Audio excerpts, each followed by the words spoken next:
In a recent Fox News interview with Bret Baier, former U.S. President Donald Trump outlined a controversial plan for Gaza, asserting that Palestinians would have no alternative but to leave their homes following the devastation wrought by Israel's military operations.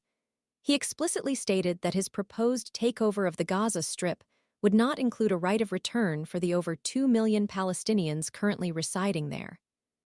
Trump's vision, he claimed, involves assuming complete ownership of Gaza, transforming it into a lucrative real estate development for the future. This bold declaration, however, ignores the complex humanitarian crisis and deeply rooted historical context of the conflict. The displacement of such a massive population, without provision for resettlement or adequate compensation, constitutes a profound ethical and logistical challenge, raising serious concerns about potential human rights violations on a massive scale. The feasibility of such a project, given the existing infrastructure, political landscape, and ongoing tensions in the region, remains highly questionable. The plan lacks a comprehensive strategy addressing essential services like health care, education, and basic necessities for a displaced populace, potentially leading to a further escalation of humanitarian suffering. Trump's proposal has been met with widespread condemnation from human rights organizations and international bodies.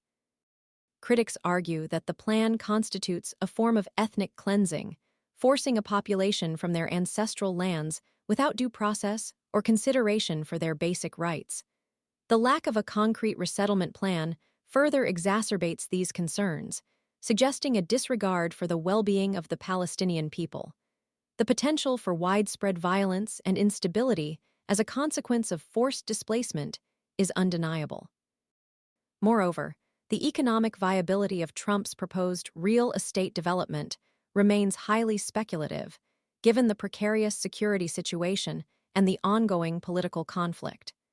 The assertion that this development would somehow alleviate the existing humanitarian crisis seems unfounded, particularly given the absence of a plan to address the immediate needs of the displaced population. The lack of transparency surrounding the details of this plan raises further concerns about its ultimate goals and potential impact. The former president's comments, however, were met with approval from certain factions. Israel's far-right settler movement and their evangelical counterparts in the United States enthusiastically welcomed the announcement, aligning with their long-standing advocacy for the annexation of Palestinian territories, including Gaza and the West Bank. This support underscores the deeply entrenched political and ideological motivations behind such proposals, highlighting the complex web of interests and agendas at play. The alignment between these groups underscores the potential for the plan to further exacerbate existing tensions and deepen the already entrenched divisions within the region. The implications of this proposal extend far beyond mere real estate development. They reach into the core of the ongoing Israeli-Palestinian conflict, potentially jeopardizing already fragile peace efforts and undermining the prospects for a lasting resolution.